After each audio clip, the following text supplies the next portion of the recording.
Yo, get yourself some bro, some za, and a beverage. It's time to kick off Jerry's Fantasy Chat. Welcome to the very first episode of Jerry's Fantasy Chat. I'm Jeremiah, but Jerry is a little easier. And that's what we're trying to make your fantasy football decisions like. Easier. We're here in playoff season. We're entering week 13 of the 2013 NFL season. Some will start their journey to the championship promised land, gloriously beckoning onto the throes of greatness. Lesser mortals will have the next 8 months to think about what could have been. Overthinking, underthinking your squad, they can both crush you. At the end of the season, it's all your call. Some winners say consistency is king when drafting your squad and choosing your starters. Others got to go out on a limb to get some fruit, always trying to stay a step ahead because of an undying instinct of the next upcoming breakout player. Trusting mind and trusting gut is a difficult line to dance during these excitement-filled weekly showdowns. Take these opinions as you will and make your own fantasy a reality. Our next level nasty performance of the week showcases the top scoring man stud from the previous week. Oftentimes, this beastly performance can catapult an otherwise mediocre team to the heights of victory, shouldering the load in the stats column, meanwhile carving a warm shelter into the hearts and minds of their respective owners. Week 12 of the 2013 NFL season saw a sprouting man beast, wide receiver for the Browns, Josh Gordon, go for 237 yards on 14 of 17 catches with a touchdown against the Steelers for a standard league score of approximately 35 points. Whether it's Brandon Hoyer, Brandon, we didn't start the fire, or Jason Campbell throwing him the rock, he has great consistency. Wildly dismissed in drafts because of the 2-game suspension to start the year, being on the Browns, blah, blah, blah. He is looking at a potential 2nd or 3rd round draft position next year. Those who traded for him earlier or took him in late rounds back in August are looking like geniuses. As time passes on, it's looking like the Browns made a good call trading Trent Richardson and keeping man stud Josh Gordon. How do you like his odds next week facing Jacksonville? I like him. Noshawn Moreno is a close second this week as the next level nasty performer of the week at the running back position with 34 points on 37 attempts for 244 yards and a score this week against the Patriots. However, he's dealing with a painful bone bruise in his leg. His availability is in question for week 13 against the Chiefs. Ranky Panky is all about seeing the big picture. Savvy winning owners will have multiple top-tier players per position in their weekly lineup. These charts will show the top scorers from each position of the week and their predictions going forward. Fantasy owners can be an impatient bunch, though, and need to frequently ask their respective squads, what have you done for me lately? What have you done for me lately? These arrows indicate how they're trending.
In this segment called Sleeping Beauties, we try and shed some light on the murky area called roster decisions.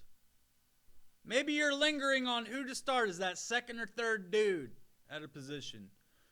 Jerry's Fantasy Chat is going out on a limb and suggesting to start these bros in confidence to at least hit their projection, at worst, going forward, or at most, taking you to glory.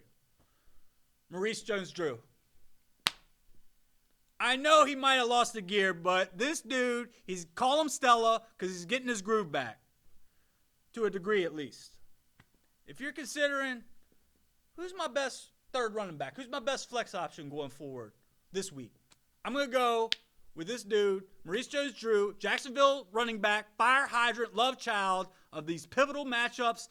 Just take him. Yes, his team sucks, but they did just beat an above-average Texans D. Put it all together. He's got a little confidence. He's in a contract year. He's looking to put up some nice film.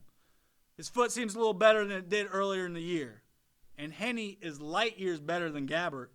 And we're seeing a little glimpse of some vintage MJD. He's coming off a 20-week performance last week and does get a pretty solid Browns D this week. But you could do way worse than him. Way worse than the seasoned vet at this time of the year. To touch on a dude we spoke of earlier, Tavon Austin. Dang, I had crazy hype on this dude going into the year. The dude let me down a lot, even though I don't have him in any of my leagues. I envisioned him this crazy Darren Sproles, Percy Harvin hybrid of hybrids. But up until about a couple weeks ago, he's been pretty disappointing from a fantasy stats perspective. From the wide receiver position. I mean, he had some nice returns, but, miraculously, the Rams are on a 2-game win streak. And not coincidentally, Tavon has had his best games during this stretch. He's really only getting like 2 catches a game, but he's cashing them in big time, along with some electrifying punt returns if your league gives points for that. 33 points against the Colts, now 15 against the Bears this week. If the Rams realize they got to gamble to keep up this winning streak, and he starts getting 4 or more catches a game, Tavon could be a huge risk to cash in on accordingly as your wide receiver 3. The dude needs some space to operate, and if you have space on your squad, roll the dice. Julius Thomas owners should obviously be adding Jacob Tamme as their backup at the tight end position. He hooked up for a score with old man Peyton this week, along with 50-plus yards, and they have an obvious connection and obvious chemistry from their days together in Indianapolis. If old Orange Julius comes back, this suggestion is null and void. But he's worth a flyer ad, even if you're desperate for another wide receiver, tight end, flex spot. Dennis Pitta coming back from injury to the Ravens is kind of intriguing as well. So if you need help at tight end, consider those dudes. Tonight, we have my good buddy, Mr. Matthew Francis Pullman here as our guest on this segment called Chit Chat Corner. Matt is an avid Phillies sports fan, most notably of the Phillies and Eagles, but he's also an avid fantasy football competitor. He's a digital marketing director at a local record label and could probably eat an entire truckload of potato chips. Mr. Pullman, we'd like to ask you a couple of questions if you don't mind. Let's do it. You are in 2 leagues, if I'm not mistaken. Correct. What players have stood out on your respective squads this year so far as true difference makers? I would say the biggest difference maker for my 2 teams had been Deshaun Jackson. I picked him up in the 9th round. He has been nothing but money for the entire season in my 1 squad. I would say, yeah. He's a fast dude. Yeah. He's deep threat and going in the slot a little this year, too.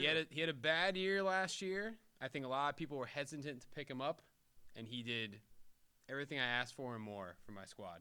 We watched the 2010 Monday Night Massacre together. It's true. Eagles, Redskins. Yep. He had that 80-yard bomb to begin the year. Let's not talk about that. Yeah, I would say him and Matt Forte. I think has been a solid anchor of my team. He has been awesome this year. Yep. On the flip side, what player has underwhelmed your team, or do you kind of regret drafting this year to your fantasy team? Uncle Jerry, that's an easy one. Numero uno, CJ Spiller. What you doing, CJ? The worst pick I've ever made in fantasy football.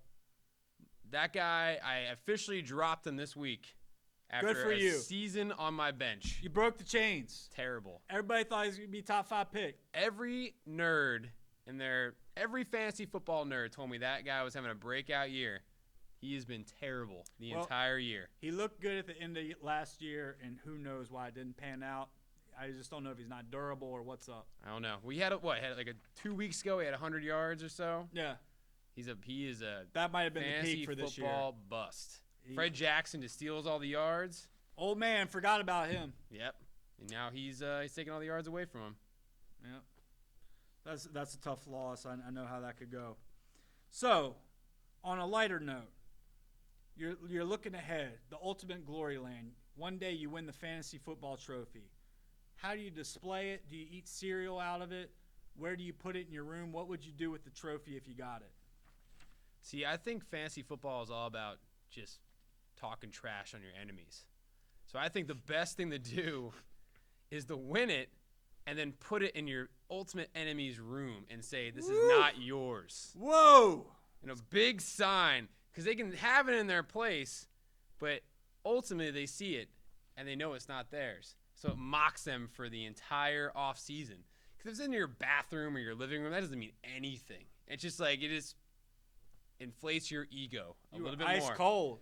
But if you put it in the enemy's room, that big sign says, I'm not yours, it mocks them all year round. And that's the way to go.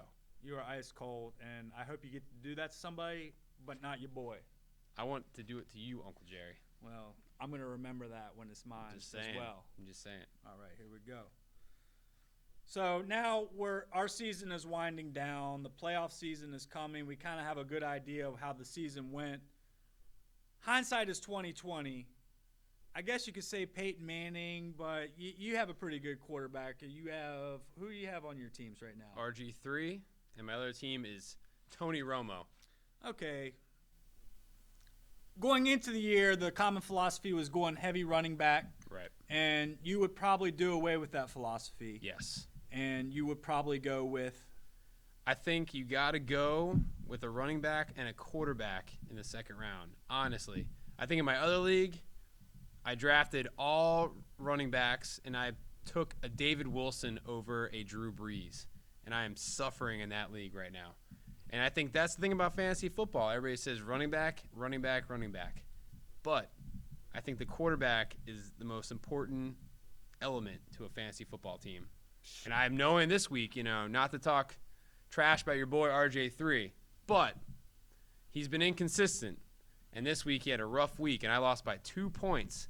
I was craving a quarterback this week, but